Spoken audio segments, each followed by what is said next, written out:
का प्रयोग नहीं करना चाहिए। ज्यादा कहने में ठीक नहीं है, आप लगभग समझ ही रहे होंगे।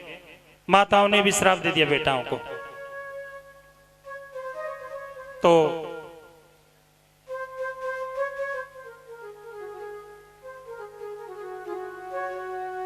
जो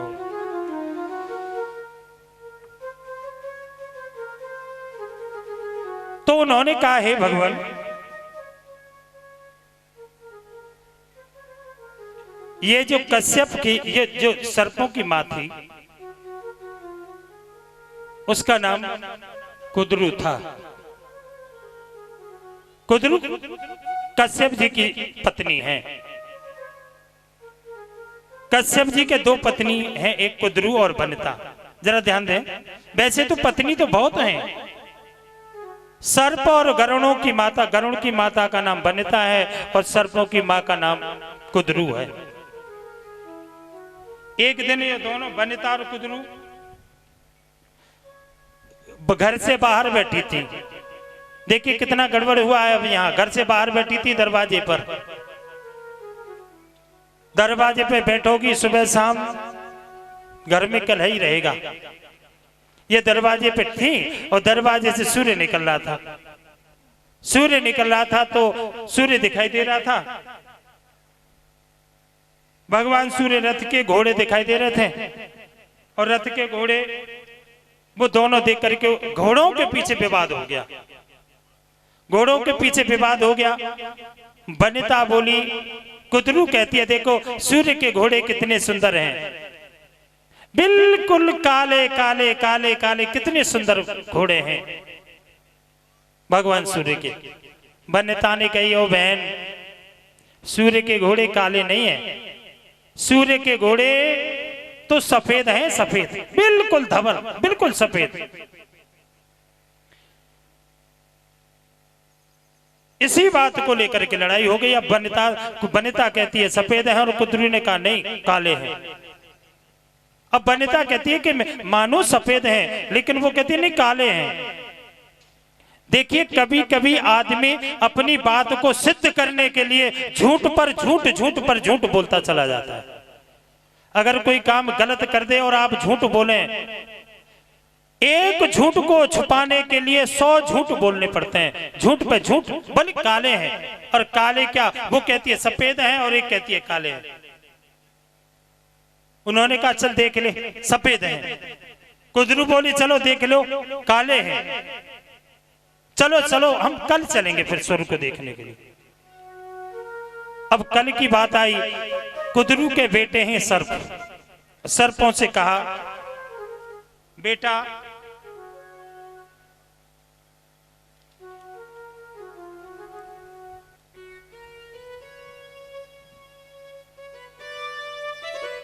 शर्त रखी गई, अगर सफेद घोड़े हुए, बनिता कहती है सफेद तो घोड़े हैं, अगर सफेद घोड़े हुए तो तुम्हें मेरी दासी बनना पड़ेगा। मेरी सौत नहीं, तुम मेरी दासी, मेरी सेवका बनोगी। कुद्रू बोले, अगर सूर्य के घोड़ों का रंग काला हुआ तो तुम्हें मेरी दासी बनना पड़ेगा। बोले चलो ठीक है। दोनों की शर्त लग गई।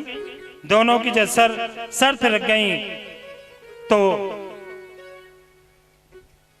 सर्प के कुद्रू जो थी, कुद्रू के जो बेटे थे सर्प, एक समय कुद्रू के पास बहुत छोटे छोटे सर्प थे, काले रंग के थे।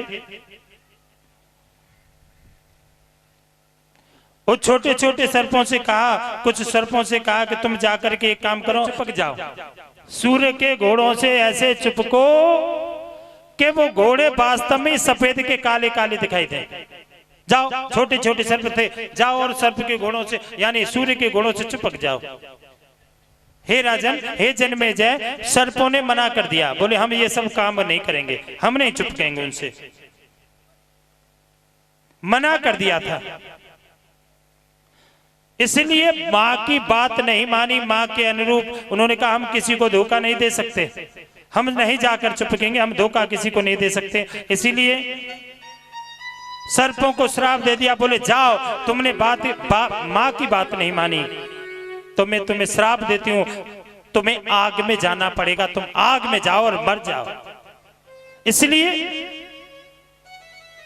जन्मे जने यज्ञ किया और सर्पों के झुंड यज्ञ कुंड में स्वाहा हो गए। इसके बाद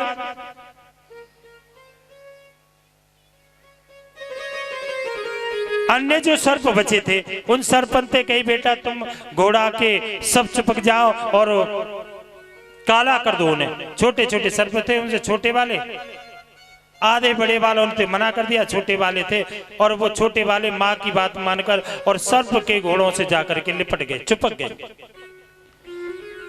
अब कोई भी हिस्सा सर्पों ने शेष नहीं छोड़ा, केवल आंख रह गई है, बाकी कोई दिखाते बिल्कुल काले काले दिखाई देते हैं। प्रातः काल हुआ और प्रातः काल दोनों गई घोड़ों को देखने के लिए, तो वास्तव में घोड़े वो तो काले थे, घोड़े काले थे।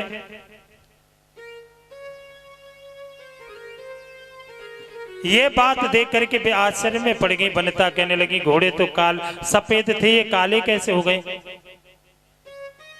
अब तो बहुत ही मन दुखी हुआ, अब तो मुझे दासी बनना पड़ेगा। घोड़ा का रंग तो वास्तव में काला है, मुझे तो दासी बनना पड़ेगा। बड़ी दुखी हैं, बहुत दुखी हैं। आ गई, बहुत दुखी हैं। वनिता का बेटा है गरुण। क्या नाम क्या है वनिता के बेटे का नाम? गरुण, जो भगवान विष्णु का वाहन है। भगवान विष्णु के पास से वो एक दिन आ गए वनिता के पास। वनिता बड़ी दुखी है, न खाना खाती है न पानी पीती है, बड़ी दुखी रहती है वनिता। माँ से पूछा माँ क्या कारण है, तुम इतनी दुखी क्यों हो? तुम इतनी दुखी क्यों हो, क्या कारण है?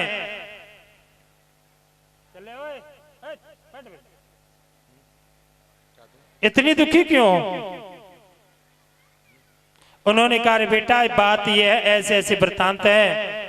मैंने तो कहा था सर्प के वो घोड़े, सूर्य के घोड़े सफेद हैं और वो तो काले निकले, और मैं तो उसकी दासी बन गई हूं, उसकी दासी बन गई हूं। अब मैं दास भाव से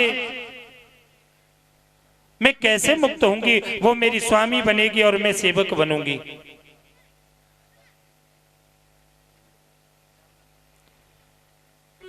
गरुड़ जी बोले चलो ठीक है, मैं उपाय पूछूंगा। मैया ते गरुड़ जी गए और कुदरू के चरण छुए। चूंकि माँ है, सर्पों की माँ का नाम कुदरू है, जाके मौसी के चरण छुए।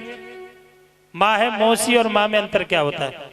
चरण छुए, हाल चाल पूछा और हाथ जोड़ करके बोले माँ मेरी जो माँ है आपकी दासित्व को प्राप्त करेगी, आप मुझे उपाय बताएं, वो दासी कैसे, दासी भाव कैसे छूटेगा? उन्होंने के लिए इसके लिए दो उपाय है और दोनों ही करने पड़ेंगे। तो तेरी माँ दास मुक्त से मुक्त हो जाएगी, दास भाव से मुक्त हो जाएगी। एक तो तेरी माँ मुझे पीठ में बिठाए और पीठ पे बिठा करके समुद्र के चक्कर लगाए। दूसरा, तू बैकुंठ से अमृत का कलश लेकर आए तो तेरी माँ दास भाव से मुक्त हो जाएगी। अमृत कोई सहज तो है नहीं लाना, एक बूंद अमृत की अमूल्य है। ऐसा तो है नहीं कि वैसे ही क्यों रखा है बाग में या घर में। अमृत बहुत तगड़ी सी कोटि में है, इंद्र के यहां है, स्वर्ग में है, बहुत तगड़ी सी कोटि है, हवा भी यहां नहीं जा सकती। गरुड़ जी जन कैसे कैसे स्वर्ग में पहुंचे, इंद्र के यहां पहुंचे और मौका पा करके अब जैसे ही गरुड़ जी पहुंचे हैं स्वर्ग में, और स्वर्ग में स्वर्ग के जो संतरी थे उनसे बहुत बड़ा युद्ध हुआ, और युद्ध करके अमृत कलश लाने में श्री गरुड़ जी अमृत लाने में कामयाब हुए। जब ये अमृत कलश कुदरू को ला के दिया है, कुदरू को ला के दिया, और कुदरू ने क्या किया, इस अमृत को हरी दाब काट कर, हरी दाब काट करके कुसा पे, यानी आप यज्ञ भी करते हैं तो कुसा पे, क्योंकि कुसा पवित्र मानी जाती है, कुसा बिछा करके उस पर अमृत कलश रख दिया, अमृत कलश रख दिया। अमृत कलश को रखा। अब इंद्र के यहां घबराहट हो गई कि अमृत कलश चोरी हो गया। अमृत कलश को देखने के लिए इंद्र जा रहे हैं। इंद्र ने देखा कि अमृत कलश तो ये रखा, और इंद्र ने मौका पा करके इस अमृत कलश को चुरा लिया, अमृत को ले लिया। अमृत कलश को जब यहां से ले लिया है, अमृत कलश को जब ले गए, अमृत कलश को ले गए, नीचे कुसा बिछी थी। अब मां बोली रे बेटा तुम यह अमृत पी लो, अमृत पी लोगे तो अमर रह जाओगे, कभी मरोगे नहीं। इतना मां समझा रही है, इतने में दाव पा करके इंद्र ने कलश को चुरा लिया।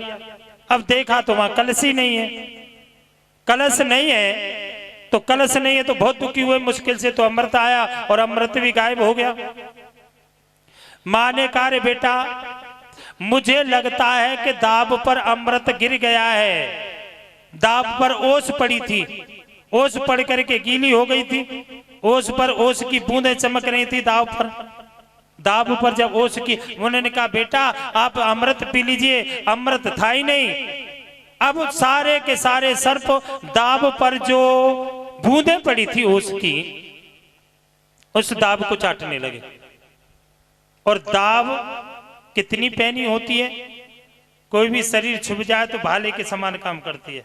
और जैसे ही उन्होंने जीभ से उस दाब को चाटा, और चाटने से सर्प की जीभ में दो भाग हो गए, बीच में से सर्पों की जीभ चिर गई, इसलिए सर्प के दो जीभ होती हैं, चाटने के कारण चिर गई। जब ये सर्प दो जीभ हो गई, कुदरू ने जिन सर्पों को श्राप दिया था वो ब्रह्मा जी के पास चले गए। हमारी माँ ने हमें श्राप दे दिया है, तुम आग में जाके भस्म हो जाओ, जरो, हम जरेंगे, हम कैसे बचे ब्रह्मा जी, हमारी ही माँ ने हमें श्राप दे दिया है, हम क्या करें। ब्रह्मा जी की शरण गए। ब्रह्मा जी ने विचार किया रे बेटा तुम श्राप से मुक्त कैसे हो गए। तब ब्रह्मा जी कहने लगे हे वासुके, हे वासुके बेटे, हे वासुकी, तुम्हारी सहायता एक व्यक्ति कर सकता है, अन्यथा कोई नहीं कर पाएगा। तुम्हें एक व्यक्ति बचा सकता है जलने से, अन्यथा तुम बचोगे नहीं। बोले कौन बचाएगा। वासुकी एक जगत कारुक नाम के एक मुनि है, जगत कारुक नाम के एक मुनि है, और आपके पास एक जगत कारू नाम की बहन है। एक जगत कारू नाम के मुनि है और आपके पास एक जगत कारू नाम की बहन है। एक काम करो, उसका विवाह वो तुम जगत कारू मुनि के साथ कर दो, जगत कारू मुनि के साथ कर दो। उनके बेटा होगा और बेटे का नाम आस्तिक होगा। आस्तिक होने के कारण, तुम्हारा भांजा होने के कारण वो तुम्हें बचा सकता है, अन्यथा कोई नहीं बचा सकता। इसलिए आस्तिक ऋषि जो थे ना वो सर्पों के भांजे थे, इसलिए अपनी मामाओं की रक्षा करने के लिए हे जन्मेजय, अब व्यास जी असली बात बता रहे हैं, इसीलिए हे जन्मेजय तुमको उन्होंने मारने के लिए रोक दिया, अपने मामा पक्ष को बचा लिया, इसलिए वो उनके भांजे ही थे, इसलिए उन्होंने सर्पों को बचाया। बोले सच्चे दरबार की। उनका नाम आस्तिक था। ये कथा सुनाई। इसलिए हे जन्मेजय जो कुछ भी हुआ सो हुआ, तुम्हारे पिता की गति नहीं हुई। नंबर 1, अपने पिता की गति करना चाहते हो तो नंबर 1 सबसे बड़ा पुण्य, आप देवी जी का मंदिर का निर्माण कराओ। जो लोग देवी माँ का मंदिर निर्माण कराते हैं उनके ये तीनों दोष नष्ट हो जाते हैं। इसलिए आप देवी जी का मंदिर बनवाओ, और जो देवी जी का मंदिर बनाता है उनकी सारी मनोकामना पूर्ण हो जाती हैं। देवी मंदिर नहीं बना सकते तो देवी जी का देवी भागवत पुराण की कथा सुनो, मैं तुम्हें सुना रहा हूं। यही उपाय हैं तो तुम्हारे पूर्वजों का कल्याण कर सकते हैं। या तो तुम मंदिर बनवाओ उनकी से, मंदिर कैसा हो? भव्य मंदिर, भव्य मंदिर बनवाओ, या फिर आप देवी भागवत की कथा सुनो। जो लोग देवी भागवत की कथा सुन लेते हैं उनके माँ बाप की बात कर रहे हो, हे जन्मेजय, उनकी 100 पीढ़ी नरक में हो वो भी नरक से भवसागर पार कर जाती है। बोलिए देवी भागवत पुराण की हर हर। तो ऐसी पावन देवी भागवत है जन्मेजय, अगर तुम्हारे पिताजी का उद्धार करना है तो आपको देवी भागवत सुननी पड़ेगी। देवी भागवत में अब मैं आपको कथा सुनाऊंगा।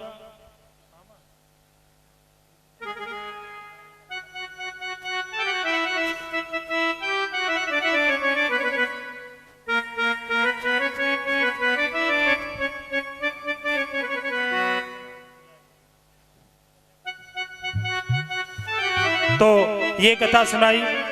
अब देखिए देवी जी के महात्म की कथा मैं सुना रहा हूं, और ये कह रहे हैं जी पंडित जी कल से ही लोग कह रहे हैं अभी देवी भागवत सुनी तो है नहीं, जानकारी नहीं है। जब तक नियम से इसकी कथा नहीं सुनाई जाएगी, महाभारत की कथा नहीं होगी तो जन्मेजय की कथा नहीं होगी।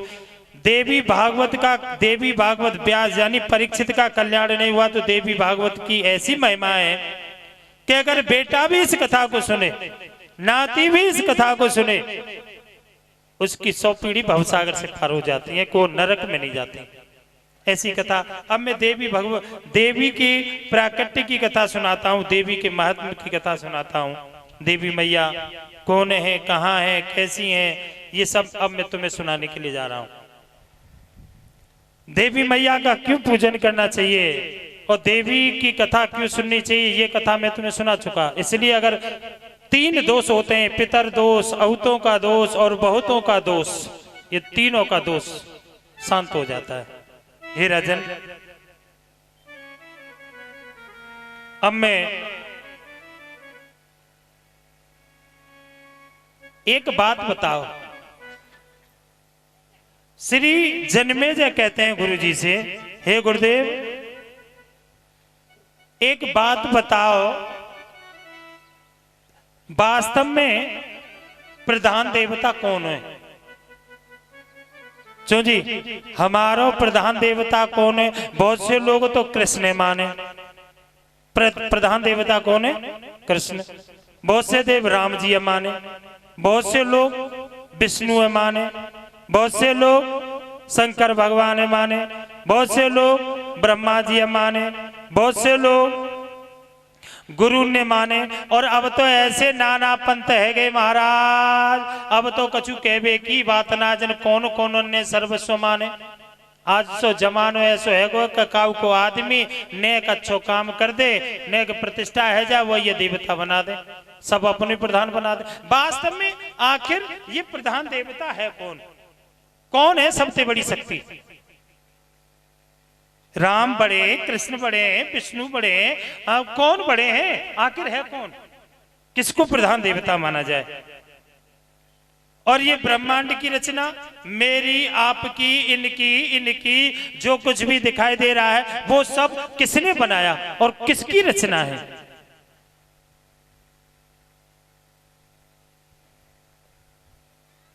कोई रचना करने वाला कोई एक है या फिर अलग अलग व्यक्ति ने रचना करी है? देवी को मानने वाले देवी को मानते हैं, राम जी को मानने वाले राम जी को मानते हैं, गुरु को मानने वाले गुरु जी को मानते हैं, जो जिसको मानता है उसी की मानते हैं। आखिर बात क्या है? कौन सा देवता प्रधान है? तब बहुत ये प्रश्न किया है। कुछ लोग भगवान शंकर को परम कारण मानते हैं श्री, और उनकी उत्पत्ति पालन संहार का कारण भी उन्हीं को मानते हैं, और दूसरे लोग को विष्णु को ही माने। हे महाराज, यह आपको मतलब क्या है? हमें शांति से समझाइए। हमें भगवती की संपूर्ण मनोकामना पूर्ण करने वाली कथा श्रवण कराइए। व्यास जी बोले, तुमने जो बात पूछी है यह अति श्रेष्ठ बात है, बहुत ही उत्तम बात पूछी है, और वे ही मैंने भी नारद जी से पूछी थी ये बात। एक बार नारद जी मेरे पास आ गए, व्यास जी कह रहे वो बात मैंने भी, जैसे तुमने प्रश्न किया है, यही प्रश्न मैंने नारद जी से किया था, आखिर देवता कौन है सबसे बड़ा? तो नारद जी ने मुझे बताया था, और मुझे जब बताया था वो मैं तुम्हें बता रहा हूं कि सबसे बड़ा देवता कौन है। अब ये कथा मैं आपको श्रवण कराने के लिए जा रहा हूं, लेकिन 2 मिनट हमारे बड़े भाई कुछ कहेंगे, कुछ आपसे कुछ कहेंगे, आप 2 मिनट उनको सुने, उसके बाद आगे की कथा हम आपको सुनाएंगे। माँ देवी का प्राकट्य भी सुनाएंगे, भगवती का प्राकट्य होगा वो भी सुनाएंगे, और कल आदि शक्ति का जन्म होगा। जैसे कृष्ण जन्म होता है ना, ऐसे जन्म होगा माँ भगवती का। ऐसे जन्म गर्भ से नहीं हुआ माँ भगवती का। माँ भगवती कैसे बनी, कैसे प्राकट्य हुआ, और दुर्गा नाम क्यों पड़ा, 8 भुजाधारी देवी मैया की कहां से आई, या को जन्म कहूं ना भयो, और कि कैसे कैसे बनी, ये कथा मैं आपको कल की कथा में सुनाऊंगा। परसों तुलसी जी का विवाह होगा। देखिए, जो लोग तुलसी घर में बोते हैं और बोने के बाद तुलसी का विवाह करना पड़ता है, अगर अनमैरिड तुलसी होंगी तो दोष लगता है, घर में कुंवारी कन्या ठीक नहीं होती, इसलिए उनका विवाह करना पड़ता है। जो लोग विवाह नहीं करते उन्हें कभी पुण्य नहीं मिलता, इसलिए तुलसी का विवाह भी करते हैं इसलिए मैं आपको परसों कथा सुनाऊंगा तुलसी के विवाह की। जिनके यहाँ तुलसी उपजी हो और आज तक बाई चांस विवाह नहीं कर पाए जाने अनजाने में, तो आपको दोष लगा होगा। परसों की कथा सुनकर के वो दोष नष्ट हो जाएगा, तुम्हें दोष नहीं लगेगा।